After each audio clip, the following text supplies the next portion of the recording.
ఇది హైదరాబాద్ మహానగరంలో Kachiguda railway station కి వెనుక ఉన్న గౌరీ కాలనీ. ఇక్కడ రకరకాల వ్యక్తులు నివసిస్తున్నారు. ఇదే కాలనీలో ఉండే ఓ ముఖ్యమైన వ్యక్తి పేరు గౌరీ శంకర్. తను మంచివాడా చెడ్డవాడా అనేది తనకే తెలియదు. కానీ గౌరన్న చేసిన మంచి పని ఏంటంటే అనాథైన ఇతన్ని తీసుకొచ్చి గురు అని పేరు పెట్టి పెంచి పెద్ద చేయడం. భయం అంటే ఏంటో తెలియని గురువుకి తను పెంచి పెద్ద చేసిన గౌరన్న అన్న, తన కత్తి అన్న చాలా గౌరవం. ఈ కత్తిని ఎవరైనా నిద్రలో తాకినా ఇదిగో ఇలా రెచ్చిపోతుంటాడు. కేవలం అందరినీ భయపెట్టడానికి మాత్రమే గురువు ఈ కత్తిని ఉపయోగిస్తుంటాడు. ఈ నలుగురు గురువు ఫ్రెండ్స్. గురువు కోసం ఏదైనా చేస్తారు. ఒక పూజారి తన సమస్యను పరిష్కరించమని కోరుతూ గురువు దగ్గరికి వచ్చాడు. ఆ సమస్యను పరిష్కరించడంలో భాగంగా గురువు ఒక ఆఫీస్కి వెళ్ళాడు.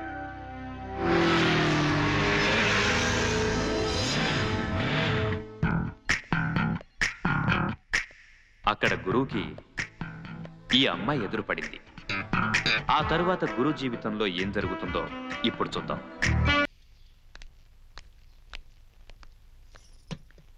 అందరూ ప్రసాదం తీసుకోండి. ఏంటి బాయ్ ఫ్రెండ్ తో పార్క్ వెళ్ళాల్సిన వయసులో సింగిల్ గా గుడికి వెళ్ళొస్తున్నా? నిన్న ఇంటి దగ్గర నుంచి లెటర్ వచ్చిందే. నా జాతకాన్ని జ్యోతిష్కుడికి చూపిస్తే నాకు గురుదోషం ఉందని చెప్పాడట. గురుదోషం అంటే ఏంటే? ఏమో.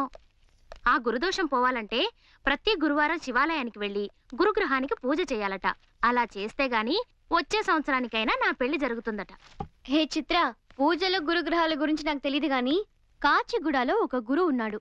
నువ్వు ఒక మంచి అబ్బాయిని సెలెక్ట్ చేసుకుని గురుని కలిసావంటే వెంటనే నీకు పెళ్లి చేసేస్తాడు. అతనేమన్నా మ్యారేజ్ బ్రోకరా?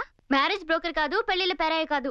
మరి నిన్న మా ఆఫీస్కి వచ్చి కత్తి పట్టుకుని మేనేజర్ ని భయపెట్టినప్పుడు రౌడీలా కనిపించాడు.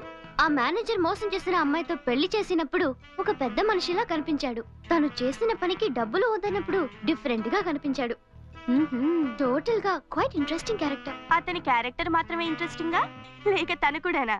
నోర్ము ఇవే, అది నీలా ఫాస్ట్ కాదు. ఇలా స్లోగా ఉన్న వాళ్ళే చాలా ఫాస్ట్ గా లవ్ లో పడతారులే. పోలే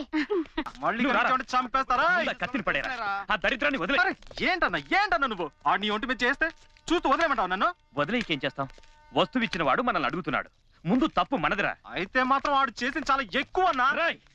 నోరుమయ్యరా, నీలాగే ఆవేశపడి ఇప్పుడు ఇలా ఏ దిక్కు లేకుండా ఒంటరిగా ఉంటున్నాను. నాకు పెళ్ళ ఉందా? పిల్లలున్నారా? కుటుంబం ఉందా? రేపు నేను చస్తే ఏడవటానికి కూడా ఎవరు లేర్రా. ఇప్పుడు ఏం జరిగిందని బాధపడుతున్నావు? నా బాధకు కారణం ఉందిరా. ఈ 50 ఏళ్ల వయసులో నేను పడే కష్టాలు నీకు రాకూడదురా. రే ఓ పంచే, ఈ గొడవలు కొట్టాటలు మామూళ్ళు ఇవన్నీ బానేసాయి. అందరిలాగా డీసెంట్ గా బతకడానికి అలవాటు పడు. అయ్యో, ఇంతకీ ఏమంటావు? స్ట్రైట్ గా మ్యాటర్ చెప్పు. చెప్తాను విను. రే గురు, నువ్వు ఒక మంచి అమ్మాయిని చూసి పెళ్లి చేసుకో. పిల్లలు కుటుంబంతో పాటు ఒక బాధ్యత కూడా వస్తుంది కదా. ఏమంటావు? అవునవును, నేను IAS IPS చదివాను కదా. నాకు క్యూలో వచ్చి పిల్లనిస్తారు. నువ్వు ఒకడే. అది నిజమే. ఊళ్ళో రౌడీకి ఉన్న ఊళ్ళో పిల్లనివ్వరు. ఓ పని చేద్దాం, నువ్వు మంచి అమ్మాయిని చూసి లవ్ చేసుకో. లవ్వా? నేనా? ఇప్పుడు నేనేమన్నానని నువ్వు అలా విరగబడి నవ్వుతున్నావు? ఇప్పుడు గురు ఒకటి చెప్తాను విను. నువ్వే ఒక అమ్మాయిని లవ్ చేస్తున్నావు అనుకో, ఏం చేస్తావు? ఆ అమ్మాయి ముందు డీసెంట్ గా ఉండడానికి ప్రయత్నిస్తావు కదా. నీట్ గా డ్రెస్ వేసుకుంటావు, దమ్ము కొట్టవు, మందు కొట్టవు, ప్యాక్ ఆడవు, గొడవలకి వెళ్ళవు కదా. ఇదే చేసి చేసి చేసి అదే అలవాటైపోయి ఆ అమ్మాయి కోసం నేను చెప్పినట్టుగా మారిపోతావు. ఇదే సైకాలజీ. ఏమంటావు? ఇప్పుడు నీకేంటి ప్రాబ్లం? క్యారెక్టర్ సరిగ్గా లేదు కదనా. ఇంత పెద్ద కత్తి పట్టుకుని ఊరంతా బలాదూరు తిరిగే రౌడీని చూసి తల దించుకుని పోయే అమ్మాయిలే కాని తలెత్తి చూసి లవ్ చేసే అమ్మాయిలు ఉంటారా? గురు, ఇప్పుడు మన తెలుగు సినిమాలో హీరోలు అందరూ. నీకింకా నిన్న కొట్టిన మందు దిగలేదు అనుకుంటా.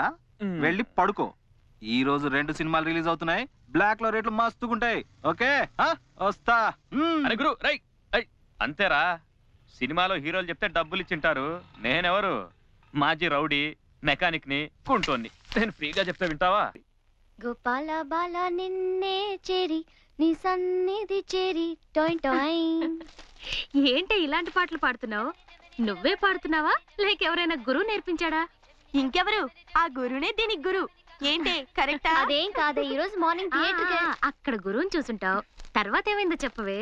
ఆ థియేటర్ కి గురువుని అరెస్ట్ చేయడానికి పోలీసులు వచ్చారా, అప్పుడు గురు ఈ పాట స్టార్ట్ చేశాడు. అంతే, పులిలా వచ్చిన పోలీసులు పిల్లిలా వెళ్లారు. నిజం చెప్పాలంటే తను కత్తి పట్టుకున్న గ్రేట్ సింగర్. విన్నావా? మొన్న క్వైట్ ఇంట్రెస్టింగ్ గా కనిపించిన వాడు ఈ రోజు సింగర్ గా కనిపిస్తున్నాడు. ఈ సింగర్ రేపు లవర్ గా కనిపిస్తాడో ఏమో. రేపటిదాకా ఎందుకే, దీని మోహన్ చూస్తే ఇప్పుడే తెలుస్తుందిగా ఇది లవ్ లో పడిందని.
Hola, me.